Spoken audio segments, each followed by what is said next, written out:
Hello guys, welcome back to my channel Pragya education society. तो guys, आज मैं लेकर आई हूँ क्लास 12 के फिजिक्स मॉडल सेट 5। मैंने इसके फॉलो 1 2 3 4 बता दिया है। मुझे आशा है आप लोग याद कर चुके होंगे। तो मैं आज 5 मॉडल सेट बताऊंगी, तो आप लोग इस वीडियो को ध्यानपूर्वक देखिए और सभी प्रश्नों को याद कर जाइए। और यदि आप हमारे चैनल पर नए हैं तो हमारे चैनल को सब्सक्राइब कर लीजिए, क्योंकि यहाँ से आपके सभी सब्जेक्ट की तैयारी आपके एग्जाम के लिए बहुत ही अच्छी तरह से कराई जाती है। चलिए आज से क्लास शुरू करते हैं।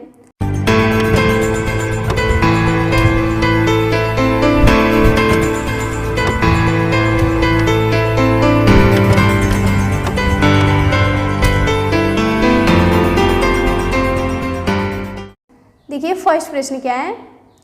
आवेश का पृष्ठ घनत्व बराबर होता है। आवेश का पृष्ठ घनत्व बराबर क्या होता है, बता रहे हैं। आवेश का पृष्ठ घनत्व बराबर क्या होता है?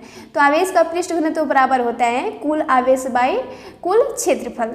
ऑप्शन नंबर Q/A होता है। ऑप्शन नंबर बी राइट होगा। Q/A होता है, यानी कुल आवेश बटा कुल क्षेत्रफल, पृष्ठ घनत्व बराबर। फिर देखिए अगला प्रश्न क्या है।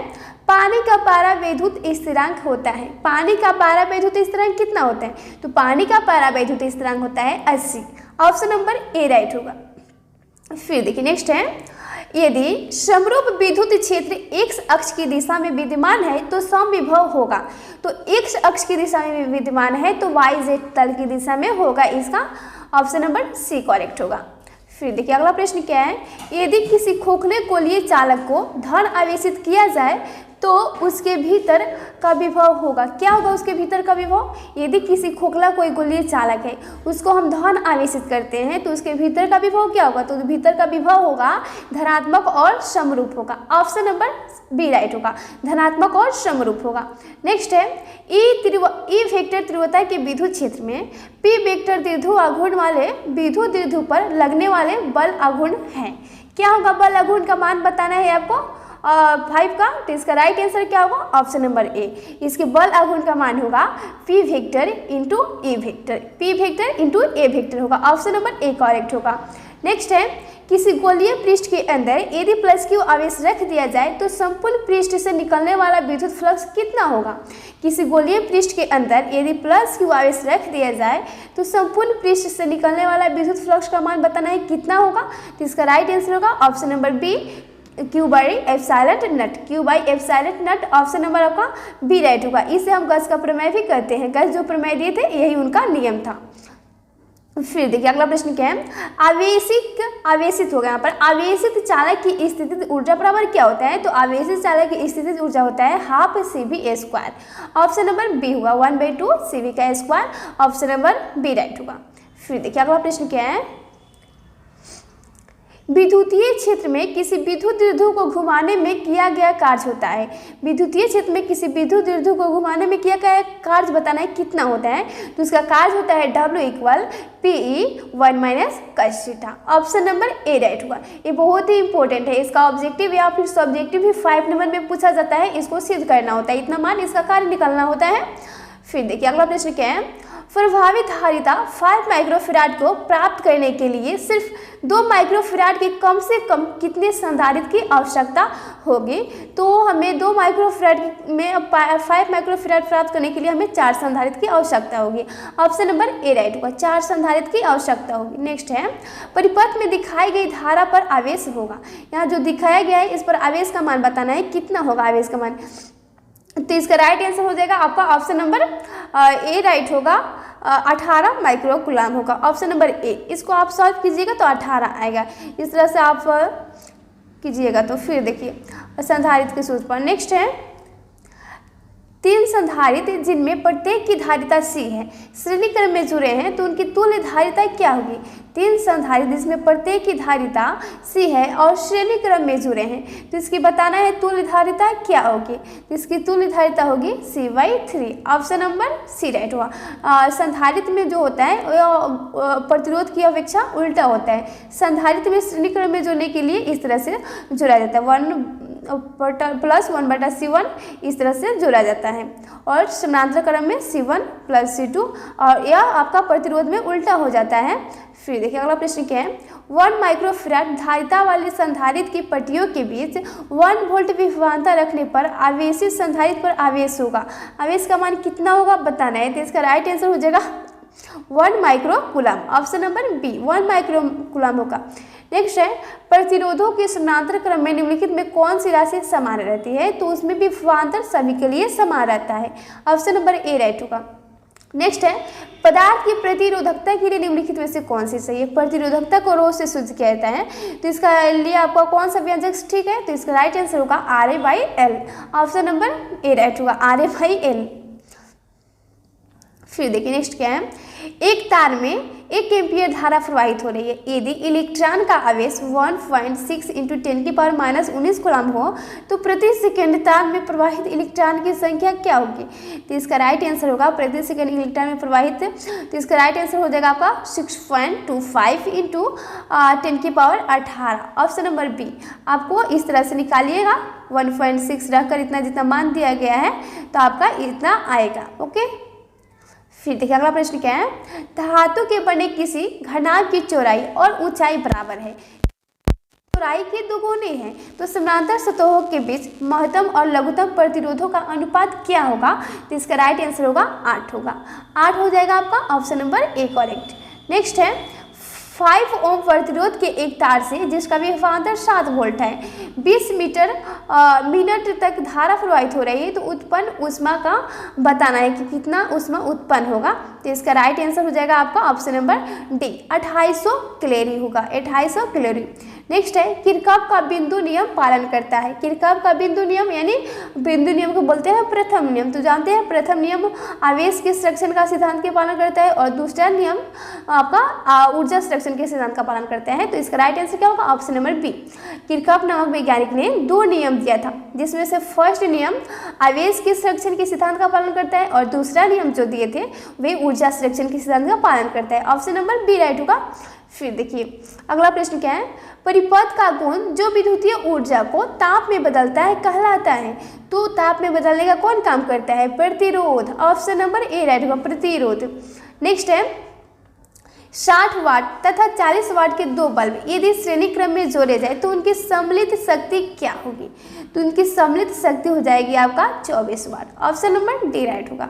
नेक्स्ट है, आवेश का पृष्ठ घनत्व का मात्रक होता है। आवेश के पृष्ठ घनत्व का मात्रक क्या होता है बताना है। तो आवेश के पृष्ठ घनत्व का मात्रक होता है कूलम प्रति मीटर का स्क्वायर। ऑप्शन नंबर आपका ए राइट होगा। कैसे, तो देखिए आवेश के पृष्ठ घनत्व बराबर क्या होता है, द क्यू बराबर होता है क्यू और ए होता है, इतना होता है आपका। तो ए यानी क्षेत्रफल है, क्षेत्रफल का मात्रक हो जाएगा मीटर का स्क्वायर और आपका यह आवेश का कूलम, तो ऊपर ले जाइएगा तो हो जाएगा आपका कूलम प्रति मीटर स्क्वायर। ओके, फिर देखिए अगला प्रश्न क्या है, समान लंबाई के 3 अलग अलग चुंबकों के अनुप्रस्थ काट का क्षेत्रफल क्रमशः A, 2A तथा 6A है। उनके चुंबकीय आघूर्ण का अनुपात क्या होगा। तो देखिए इतना जितना अंक दिया है इसी को बता देना है। तो देखिए A यानी 1 और 2A यानी 2 आपका अनुपात में हो जाएगा और फिर 6 हो जाएगा। इस देखिए कहाँ है, तो इसका राइट आंसर क्या होगा ऑप्शन नंबर बी 1:2:6 अनुपात, यहाँ पर देख कर कीजिएगा। ओके, फिर देखिए अगला प्रश्न क्या है, यदि L प्रेरकत्व R प्रतिरोध एवं C संधारित्र की धारिता हो तो L/R एवं RC का विमीय सूत्र क्या होगा बताना है। इसका विमीय सूत्र क्या होगा, तो इसका राइट आंसर होगा। देखिए इस बहुत सारा इसका क्वेश्चन घुमा कर पूछता है और इसका विमीय सूत्र सिर्फ होता है यहाँ पर प्रेरकत्व और प्रतिरोध का बात करें ओनली T होता है, ओनली T होता है। तो देखिए किस में T है, तो यहाँ पर देखिए M का पावर 0 है, L का पावर 0 और ओनली T है, यहाँ पर T है ना, ऑप्शन नंबर डी राइट होगा। फिर देखिए नेक्स्ट है, पलांग स्थिरांक की बीमा होती है। तो पलांग स्थिरांक की बीमा होती है ml का स्क्वायर t का power -1, option number A right होगा। ओके, फिर देखिए अगला प्रश्न क्या है, चुंबकीय यामोत्तर और भौगोलिक यामोत्तर के बीच के कोण को क्या बोलते हैं। तो चुंबकीय यामोत्तर और भौगोलिक यामोत्तर के बीच के कोण को चुंबकीय दिक्पात बोला जाता है, ऑप्शन नंबर बी राइट होगा। नेक्स्ट है, चुंबकीय आघूर्ण एम वेक्टर की दिशा होती है, किस तरफ होती है चुंबकीय आघूर्ण एम वेक्टर की दिशा। तो इसका राइट आंसर होगा ऑप्शन नंबर सी दक्षिणी ध्रुव से उत्तरी ध्रुव की ओर होती है, दक्षिणी ध्रुव से उत्तरी ध्रुव की ओर होती है। नेक्स्ट है चुंबकीय फ्लक्स का एसआई मात्रक क्या होता है? तो देखिए चुंबकीय क्षेत्र का एसआई मात्रक होता है टेस्ला और चुंबकीय फ्लक्स का एसआई मात्रक वेबर होता है। इसमें बहुत सारे बच्चे कंफ्यूज करते हैं, तो आप अच्छी तरह से याद कीजिए। फ्लक्स पूछेगा तो वेबर और यहाँ पर क्षेत्र पूछेगा तो tesla. Okay, option number B right होगा। फिर देखिए अगला प्रश्न क्या है, 5 टेस्ला का चुंबकीय क्षेत्र बराबर कितना होता है? तो 5 टेस्ला का चुंबकीय क्षेत्र बराबर हो जाएगा 5 × वेबर प्रति मीटर का स्क्वायर। ऑप्शन नंबर बी ए राइट होगा। फिर देखिए अगला है अन्योन्य प्रेरकत्व का मात्रक होता है। तो अन्योन्य प्रेरकत्व या स्वप्रेरकत्व ये दोनों प्रकार का जो होता है, इन दोनों का मात्रक होता है हेनरी। ऑप्शन नंबर आपका सी राइट हुआ, हेनरी मात्रक होता है। अगला है प्रतिबाधा का मात्रक होता है। तो देखिए प्रतिरोध, प्रतिराधा, प्रतिघात ये सभी का मात्रक होता है ओम। यहाँ पर देखिए प्रतिबाधा दिया है, अगर यहाँ पर प्रतिरोध या प्रतिघात ये भी दे तो आपका उसका भी ऐसा ही मात्रक होता है ओम। ऑप्शन नंबर बी राइट होगा। ओके, अगला प्रश्न है एक प्रत्यावर्ती विद्युत धारा का समीकरण I इक्वल दिया गया है 0.6 sin 100πt से निरूपित होता है। तो विद्युत धारा की आवृत्ति कितनी होगी? तो देखिए यहाँ पर जितना दिया रहता है उसका आधा कर दीजिएगा, इसकी आवृत्ति होगी आपका 50। ऑप्शन नंबर बी राइट होगा। अगला प्रश्न है एक प्रतिरोधक के आर पर प्रत्यावर्ती धारा का वोल्टेज मापा जा सकता है। एक प्रतिरोधक के आर पर प्रत्यावर्ती धारा का वोल्टेज मापा जा सकता है। किससे वोल्टेज मापा जा सकता है? तो इसका राइट आंसर होगा एक तप्ततर वोल्टमीटर के प्रयोग द्वारा मापा जा सकता है। Option number B. अगला प्रश्न है प्रत्यावर्ती धारा का RMS मान और प्रत्यावर्ती धारा का शिखर मान I0 बोलते हैं शिखर मान के, तो इसके बीच संबंध बताना है। तो इसके बीच संबंध होता है IRMS इक्वल होता है 0.707 I0 होता है। ऑप्शन नंबर आपका सी राइट होगा। I0 आपका ये आपका शिखर मान है। ओके, और ये आपका प्रत्यावर्ती धारा का मान है। फिर देखिए अगला प्रश्न है शक्ति गुणांक के लिए निम्नलिखित में से कौन सा सही है? शक्ति गुणांक किसे बोलते हैं? तो किसी प्रत्यावर्ती धारा परिपथ में हम यथार्थ माध्य शक्ति और आभासी माध्य शक्ति के अनुपात को शक्ति गुणांक बोलते हैं। तो आप देखिए यथार्थ शक्ति बाई आपका आभासी शक्ति हो जाएगा। ऑप्शन नंबर सी, यानी शक्ति गुणांक इक्वल क्या होगा? यथार्थ माध्य शक्ति बटा आभासी माध्य शक्ति। Option number C correct. अगला प्रश्न है किसी विद्युत चुंबकीय विकिरण की ऊर्जा 13.2 है, 2 किलो इलेक्ट्रॉन वोल्ट है। तो यह विकिरण जिस क्षेत्र से संबंधित है वह क्षेत्र कौन सा है बताना है, या किस क्षेत्र से संबंधित है? जिसका राइट आंसर होगा एक्स किरण से संबंधित है। Option number B. नेक्स्ट है जल को कीटाणु रहित करने के लिए उपयुक्त है। जल को कीटाणु रहित पराबैंगनी किरण के द्वारा किया जाता है। Option number B correct. Next है दूर संचार के लिए उपयुक्त विकिरण है। दूर संचार के लिए उपयुक्त विकिरण कौन है? तो वह है आपका माइक्रो तरंग। ऑप्शन नंबर डी राइट होगा। नेक्स्ट है पराबैंगनी किरणों को फोकस करने के लिए किस पदार्थ के लेंस प्रयुक्त किए जाते हैं? पराबैंगनी किरणों को फोकस करने के लिए किस पदार्थ के लेंस? तो वो आपका क्वार्टर्स के प्रयोग किया जाता है। क्वार्टर्स के एक प्रकार का एक कांच है। नेक्स्ट है कोहरे में फोटोग्राफी के लिए प्रयुक्त फिल्म होती है। तो आप जानते हैं कि लाल रंग का क्या तरंग ज़्यादा होता है, वो बहुत अधिक दूरी तक जाता है, तो इसमें से ऑब्जेक्ट जो होता है या रेड होता है। Option number B. अगला है तालाब की तली कुछ ऊपर उठी हुई प्रतीत होती है, इसका कारण क्या है? तो आप पढ़े होंगे प्रकाश के अपवर्तन में कि तालाब की तली ऊपर उठी हुई, या फिर आप किसी गिलास में पानी होगा उसमें एक सिक्का डाल दीजिएगा तो ऊपर उठा हुआ दिखाई देगा या फिर बारह दिखाई देते हैं। ये सभी कारण होता है प्रकाश के अपवर्तन के कारण। ऑप्शन नंबर सी राइट होगा, प्रकाश के अपवर्तन के कारण।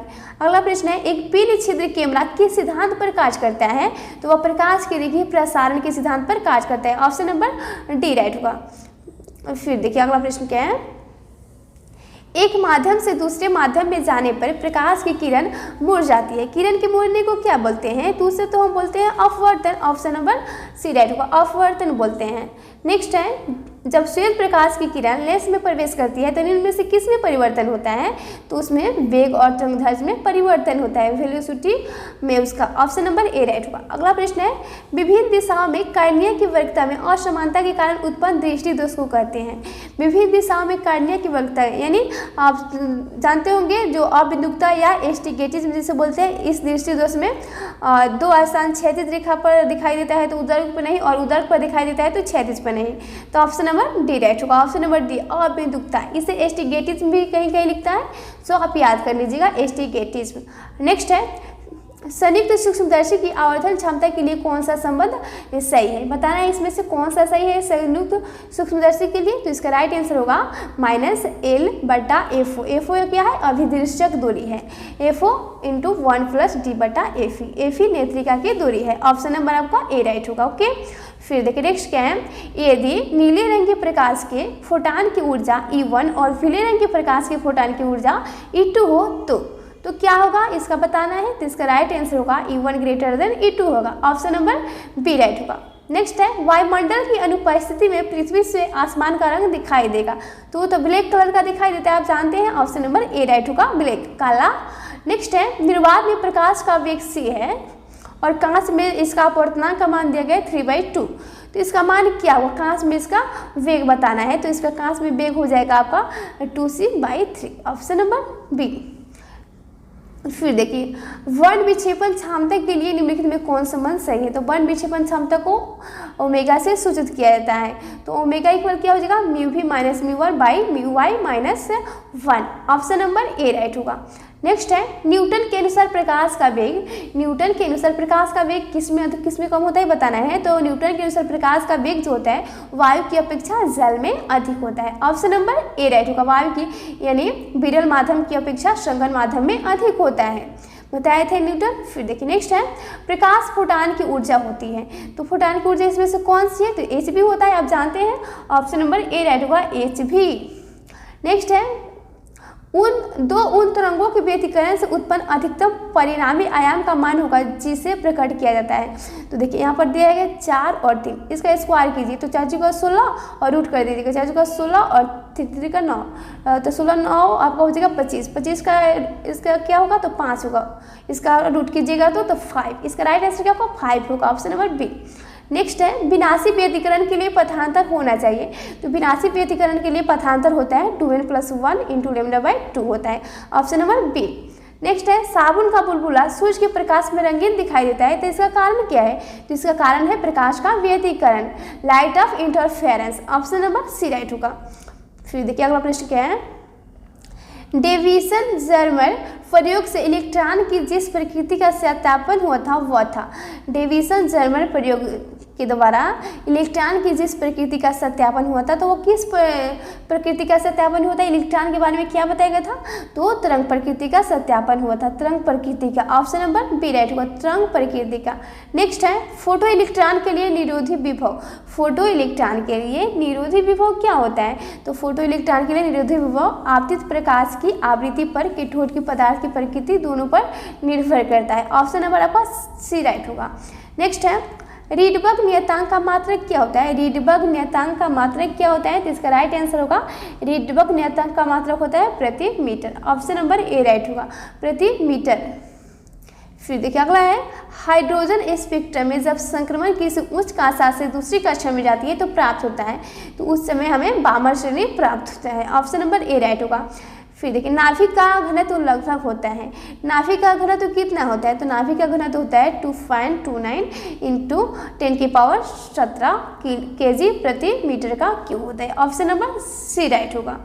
फिर देखिए नेक्स्ट है क्या है आपका, नाभिक से अल्फा कण उत्सर्जित होने पर परमाणु संख्या कितना से घटता है, तो परमाणु संख्या 2 से घटता है। नेक्स्ट है, कैथोड किरणें होती है। तो आप जानते हैं कैथोड किरणें इलेक्ट्रॉन होती है, ऋणात्मक होती है, यानी ऋणात्मक कौन होता है तो इलेक्ट्रॉन होता है। ऑप्शन नंबर ए। फिर देखिए, अगर r किसी नाभिक की त्रिज्या है तथा 1 इसकी द्रव्यमान संख्या है तो log r के साथ log a का ग्राफ क्या होगा, तो इसका ग्राफ होगा एक parabola. Option number A right होगा। नेक्स्ट है, हाइड्रोजन बम आधारित है। तो हाइड्रोजन बम जानते हैं नाभिकीय संलयन की अभिक्रिया पर आधारित है। ऑप्शन नंबर आपका राइट होगा बी, केवल नाभिकीय संलयन की अभिक्रिया पर हाइड्रोजन बम आधारित है। नाभिकीय संलयन में क्या होता है, तो इसमें छोटे छोटे अस्थायी नाभिक जो होते हैं जुड़कर बड़े और अस्थायी नाभिक में बदल जाते हैं और इसी सिद्धांत के आधार पर हाइड्रोजन बम बनाया जाता है। अगला प्रश्न है, अल्फा कण है। यह अल्फा कण क्या होता है, तो यह हीलियम का नाभिक होता है। अल्फा कण हीलियम का नाभिक होता है। Option number C correct. Next है, ओआर गेट का बूलिय व्यंजक है। ओआर गेट का बूलिय व्यंजक होता है a + b = y होता है। ऑप्शन नंबर ए राइट होगा। नेक्स्ट है, एक पदार्थ की चालकता ताप बढ़ने पर बढ़ती है, वह पदार्थ है। एक पदार्थ की चालकता ताप बढ़ने पर बढ़ती है तो वह पदार्थ कौन है, तो वह है अर्धचालक। Option number D. नेक्स्ट है दाता अपद्रव्य परमाणु की संयोजकता होती है। दाता अपद्रव्य परमाणु की संयोजकता कितनी होती है? तो इसकी होती है 5। ऑप्शन नंबर सी 5 होती है। नेक्स्ट है लंबी दूरी तक रेडियो प्रसारण के लिए निम्नलिखित में से मुख्यतः किसका उपयोग किया जाता है? लंबी दूरी तक रेडियो प्रसारण के लिए किसका उपयोग किया जाता है बताना है। भू तरंगों का, दृष्टि तरंगों का, उपग्रह संचार का या आयन मंडलीय तरंगों का?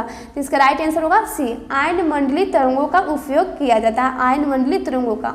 नेक्स्ट है प्रकाशीय तंतु है। प्रकाशीय तंतु क्या है? तो प्रकाशीय तंतु एक संप्रेषण एवं तरंग निर्देशक यह दोनों है। ऑप्शन नंबर सी राइट होगा। फिर देखिए नेक्स्ट है और ये आपका लास्ट है इसमें क्या, उपग्रह संचार में विद्युत चुंबकीय तरंग का कौन सा भाग प्रयुक्त होता है? तो इसका राइट आंसर होगा ऑप्शन नंबर डी, सूक्ष्म तरंग का प्रयोग किया जाता है। तो फ्रेंड्स आप इन सभी प्रश्नों को अच्छी तरह से याद कर जाइएगा, क्योंकि आपके एग्जाम के लिए आपका ऑब्जेक्टिव मेन बेस होता है, आपका ऑब्जेक्टिव ही आधार होता है। तो आप इन सभी को याद करिएगा। चलिए मिलते हैं अगले वीडियो में एक नए सब्जेक्ट के मॉडल सेट के साथ। मैं कल से केमिस्ट्री का कराऊंगी।